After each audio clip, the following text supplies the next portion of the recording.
I think this is what gave us the edge over the Neanderthals. I really do.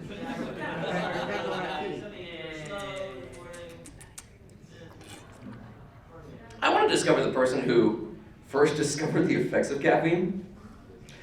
From Changeling, 10 minutes on the clock. And this is where you can start here. Hunter the Vigil. I ideally like to start new players on Vampire, because you know how to play a vampire essentially, hide, eat people, but this is also a great introduction into the world of darkness. It's hard to get advanced people into Hunter. You are a standard Joe, Dick, and Harry. You have a job. Something happens. Something takes your wife.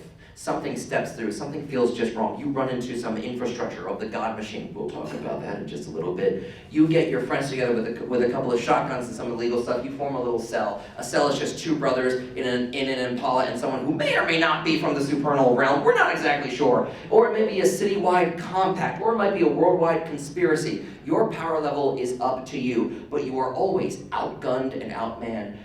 Hunter the Vigil is a game about darkness and light. Here's the issue. Eventually, someone gets too smart and they pull back that drape on the world of darkness. And within the world of darkness, it's not a nice place. Vampires are constantly feeding off of people and constantly battling one another and throwing other people during the day to mess up what they've tried to put up at night. Werewolves are constantly trying to keep certain spirits appeased by only killing the people really necessary. Changelings are doing their own thing, and that's fine by that. Prometheans are just trying to get their way. Well, assuming there are no villagers with pitchforks and torches trying to kick them out, hunters are just people with guns. And when you're fighting creatures that take punching damage from bullets, are faster than you can think, or mages that just use space and forces to say, those people in the other building, they're now frogs. I was tired of dealing with them. This is where the sandpit model of the New World of Darkness comes in. It made sense for the imbued, who were written by God in the original Hunter the Reckoning, to murder everything in their sight. Hunter the Vigil, you're so overpowered, you need to start making deals with people. I'm pretty sure that guy's a werewolf. I'm pretty sure that guy's a mage, but we really need him. Is there a way we can make them fight amongst each other? Is there a way that they're going to join us Saturday night for bowling league?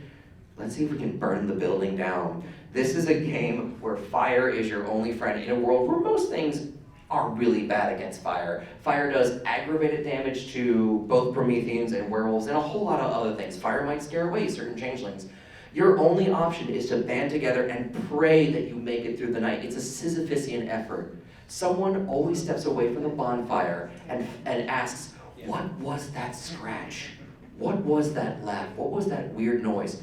Many go crazy, many die, but someone else picks up the trail and picks up their candle. You are a candle in the darkness. But where are you going to get the firepower necessary? The Ashwood Abbey, those Anglo-Saxon bastards who are totally fine with capturing a vampire and drinking its blood to get even stronger. They're the ones who are willing to fight power with power. The loyalists of Thule. Ooh, Network Zero. I like these guys. These guys are essentially the scanner darkly, or the guys typing away the Matrix. They're the ones who are going to use social media and the internet to find in the deep web where the bad guys are. Maybe you can just be the Aegis Kai Doru, the descendants of those Greek heroes who ran through the labyrinth, kicked the Minotaur's ass, turned its head into a lantern, and are using that to still fight against demons. Or maybe you're going to go up the next level to the Luciphage, people who claim that they are direct descendants of the devils, and they do have demonic entities that don't necessarily like them, but still work for them. Or the Task Force Valkyrie, who are the guys in black Kevlar with tanks and rocket launchers. Those guys die really quick. Especially when someone who ends up working for them is a fetch. Of course they're not going to know this because they don't know the incantation. Like I said, changelings are smart. Hunter is easiest to get your head around. You're a person, everything wants you dead, you can't let everyone else know, and you also can't leave a note behind. This ends up being an easy enough concept to launch people in, so I don't have to spend a lot of time on Vigil. The only criticism I have, it will end up being a very combat-heavy game. And as I said, I'm an apologist. Combat gets a bit iffy in World of Darkness as you're rolling for initiative every turn, and damage is not the most intuitive measure of taking damage. But no matter what, it's the easiest for people to catch on and what they're trying to do. It makes perfect sense. You can always be a hunter.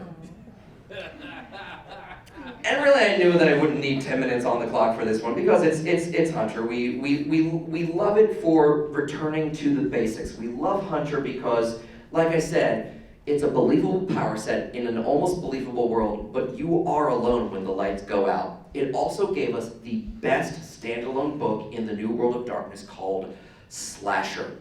Sometimes, fighting fire with fire is too much. Your mind breaks and you become the Jason Voorhees, the Michael Myers. You can build these amazing antagonists that just have one last action to jump out the window, one last action to reserve enough health just to kill people out.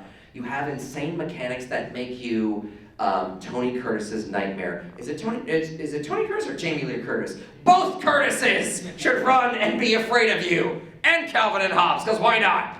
No, that just got weird. I'm sorry. Calvin and Hobbes versus Jason Voorhees. This got dark.